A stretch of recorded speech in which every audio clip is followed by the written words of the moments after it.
A child needs to delight in the shapes she sees in the clouds.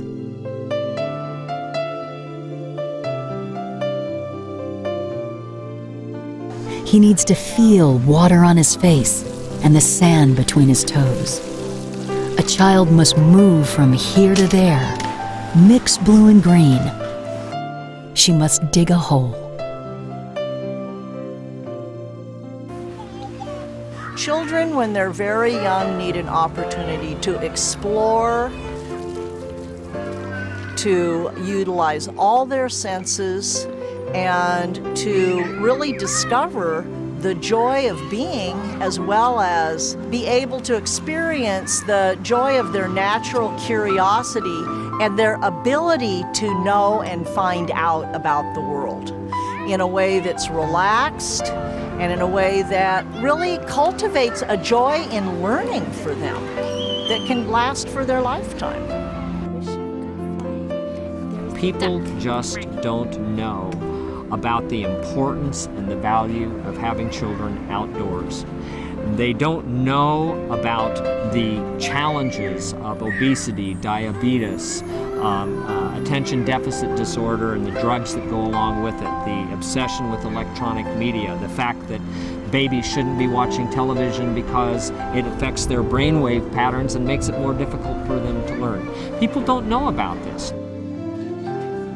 At a time when hands-on, discovery-based, inquiry-oriented learning is finding its way to the center of the stage, the outdoor environment and program, along with the philosophy that guides it, can be the centerpiece of quality early care and education.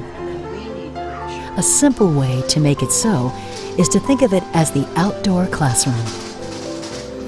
We want to have the indoor classroom open directly into the outdoor classroom. We want them to be free-flowing. So we call that concept an indoor-outdoor flow.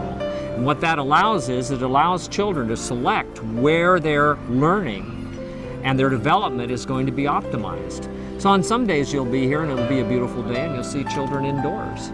And you'll say, why aren't they doing the outdoor classroom? Well, because on that day, the children are doing the indoor classroom, and that's what's working best for them. We want every activity that's indoors to be available outdoors. That's a fundamental precept of the idea of the outdoor classroom. Because what that does is it optimizes the child's opportunity to learn from what the outdoors has to offer, in terms of running, in terms of exploring nature, in terms of creating activities like mud and water play that they couldn't possibly do indoors.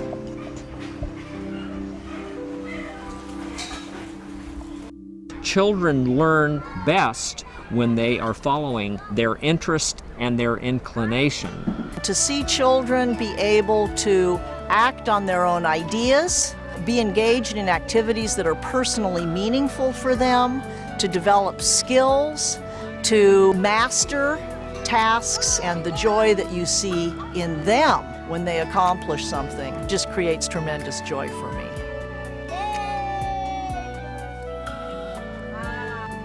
Children are experts at creating learning experiences for themselves when adults allow their efforts and then support their learning.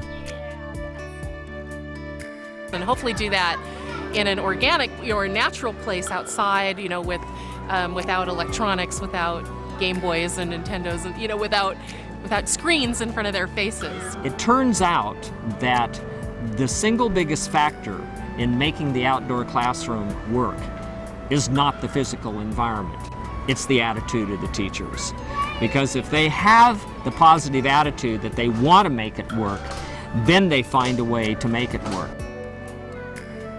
It's very important that there's a responsible adult that has an understanding of human development and how children learn to really facilitate and to challenge them. So the balance that a teacher has to play in that environment is being close enough to be kind of the magnet that draws children to the activity, but being distant enough so that the children can act on their own initiative.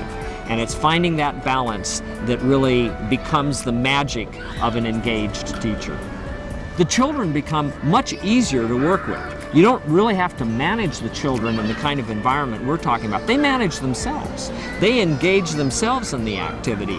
And the teacher becomes a facilitator and becomes a question answer with this, really moves into being a true teacher in that role.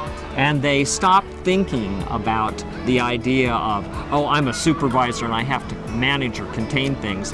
And they see themselves more as a partner in the learning activity that's going on. They start seeing that environment as a learning environment rather than as some sort of a recess that has to be managed. And this doesn't happen overnight. You just can't turn a switch and make that happen. You've got to give people a chance to talk about usually what's not working for them.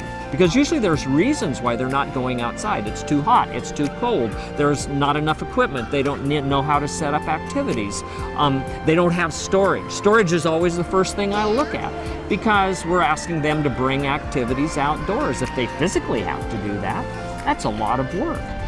And so I think that we just simply need to start talking with people, spreading the word, showing them how it can be done. And I believe that we'll get a lot of support, and that 10 years from now, we'll be looking at a much different environment where the rule of thumb will be that children have great outdoor spaces. We hope in our work with the Outdoor Classroom Project, both here at this center and with other centers, that we are raising the important question about the importance of the natural world to human beings and to human beings' development, and that we're encouraging people to really look with new eyes at its value. The land is there, the children are there, and all we need to do is make it really work for their benefit. And that's what the Outdoor Classroom Project is all about.